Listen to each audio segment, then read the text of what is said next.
In this episode of the Golf Psychology Sessions, one of the world's leading golf psychology coaches, Carl Morris, who's worked with 6 major champions and hundreds of PGA Tour and DP World Tour players from all over the world, gives me a psychology putting lesson. And boy, do I need it.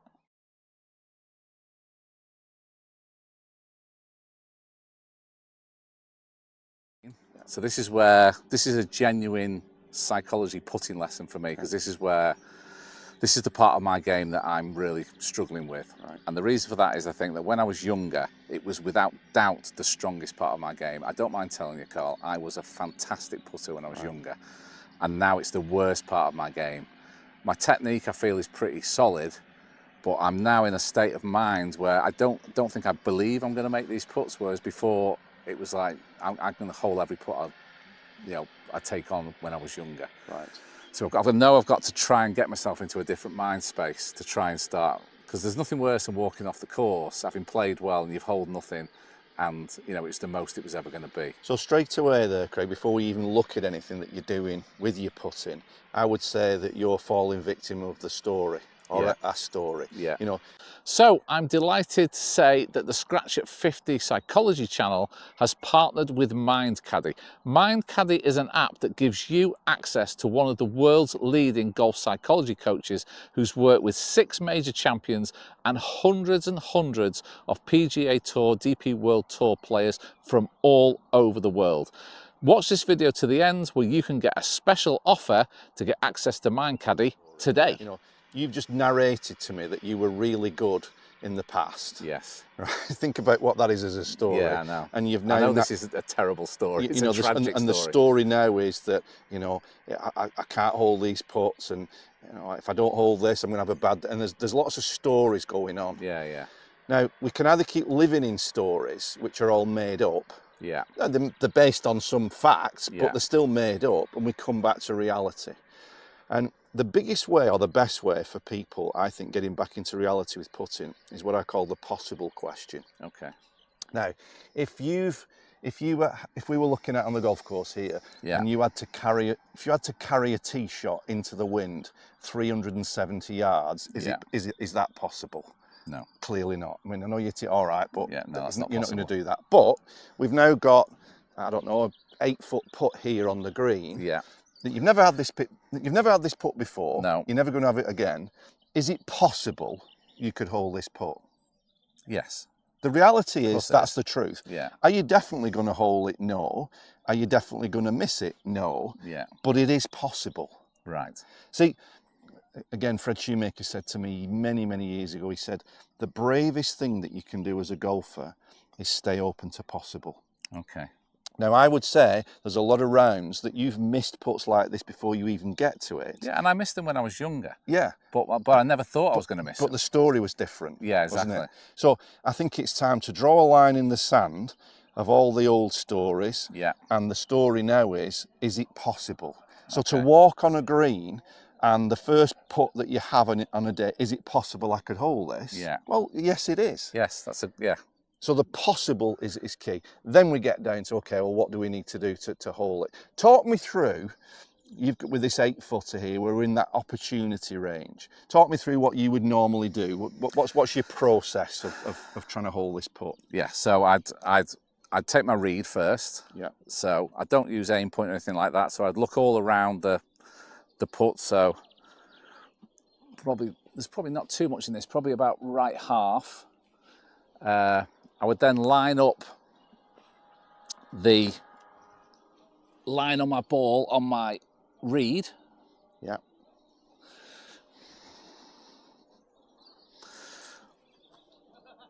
And then once I'm there, I stand behind the putt, and then I try and picture, I'm trying to do all the right things. Mm-hmm. I try and picture a line from my ball going into the hole on my reed, and then picturing where the center of the hole is based on my reed, which will be around here. Okay. Then I think this is the bit where I'm now struggling. From there, everything's really good. But as soon as I get over the ball, I just know I'm not convinced that I'm going to make it. And it's not because I'm worried about my stroke or anything. Right. I think it's just that my confidence has become so low now that that belief system's kind of just gone away.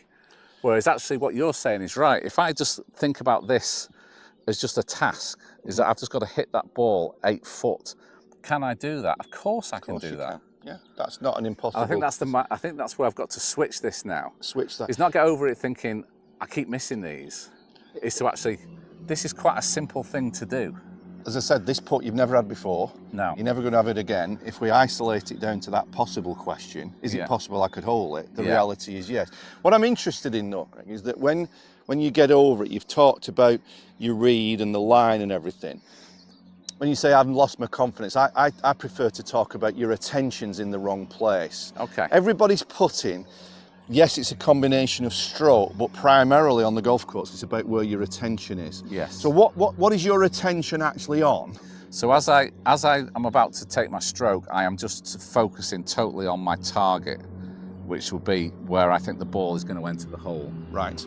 How clearly would you say you hold that target? Probably not as clear as I should do. Right. Probably. So let's just try something. And very often what we end up doing with putting, I know technique's important, but very often what we end up doing is putting. The more we struggle, the more we think. Yeah. And we put more and more layers of complexity in there. Can I just say one thing? Because I think this is important. Yeah. I do sometimes get stuck over the ball. Yeah, I'm sure. So I've been really working on recently trying to get my trigger, so at least my timing on stepping into the ball, the timing is the same. Right. And I've been doing that a little bit better recently. Right. But that's definitely been an issue in the recent past. To me, anytime anybody gets stuck in golf, it's because the brain is saying, well, what do you want me to do? Yes. It's not clear on what the task is. Right. There's too much noise going on there. Yeah. Now, many players will putt better with a line, I know that, but you're struggling with your putting, so let's look at some different options. If we stripped everything away, Greg, if I perhaps gave you a different putt here. Yeah. So we'll go out to say 10 feet there, 12 feet. Yeah. And I just simply said to you, now, as you look at this putt, if I just said the only question is, where will this ball go into the hole? And I want you to just answer that question. Right half. Can you see that? I can. Okay. Now what I want you to do is just hold that image as you actually step into it and then just react to that image. Okay.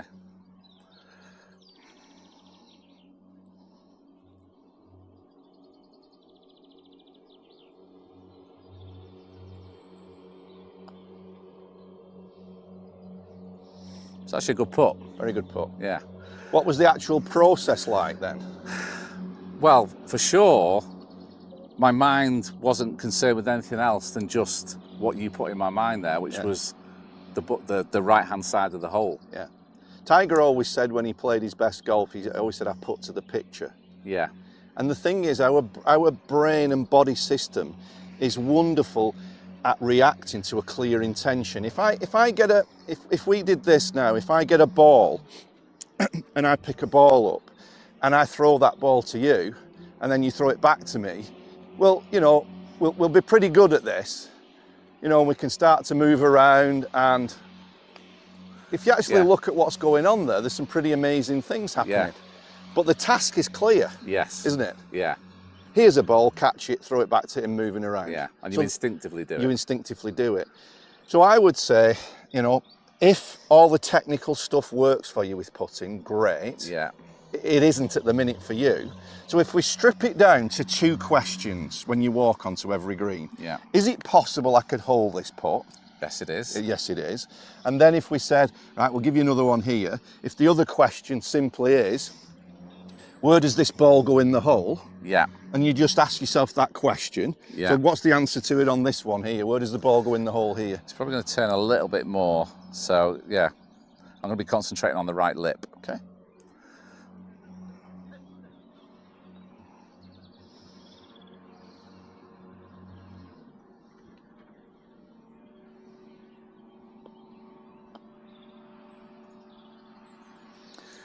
Now again, Agreed. very good putt. Yeah, yeah. I don't mind if I miss a putt like that, and I know that I had a really positive mental thought. I can deal with that. It's when I miss a putt and I know that my mind had got in the way of me. You know what I mean? That's the frustrating thing. And then when you do that, you know, I always say to people, if the first step to improving the putting is to miss better. Yeah. And that sounds stupid, yeah, no, but it's so true. But that's a good miss. Yes. You've missed it dead weight pretty much on the high side there, haven't you? Yeah. That's close to having a chance to go in. Yeah. Standing there and having a head full of stuff, and then dribbling it low side, or bulleting it through, that feels frustrating. Yeah, there's been so many times where I knew it was missing halfway through it, and there's nothing more demoralising than that. You know, when you said I used to be a good putter, that capability's not gone anywhere. No, that's what I've got to tell myself. That. You know, we're pretty good. Not many people struggle using a knife and fork because they're clear what the task is. Yeah. You know, we can brush out. There's a million things we could use like that, but to me, if you sort of said, right, for the next 6 weeks, I'm going to strip putting down to 2 questions. Yeah. Is it possible? That cuts off all the stories. Yeah. Where does this ball go into the hole? And I think that question, where does this ball go into the hole, is just a great way of reading greens. It is. It is. Because your brain will work it out. Yeah. If I can do this, which I know I can do it, it's going to turn those 75, 74s into 69, 70, 71s. Now you're competing now. Yeah. And you know, just from being a kid again, that, you know, the idea of seeing a ball go in left lip and then doing it, it just feels good. You're connecting back to that, you know, you're becoming childlike instead of childish. Yeah. You know, a lot of people end up being childish where they miss putts and the head goes off and all the rest of it. Childlike is, what does the ball need to do to go in the hole? Right, it needs to do that. Yeah. Right, let's go and do it. Getting that thrill of doing it. Getting the thrill of doing it. Brilliant. That's fantastic. Thanks, Carl. My pleasure. Hope you enjoyed that episode of the Golf Psychology Sessions. If you want to get continued advice from Carl, you can subscribe to the Mind Caddie app. Go into the description of this video for a special offer as a viewer or subscriber of the Scratch at 50 Psychology channel.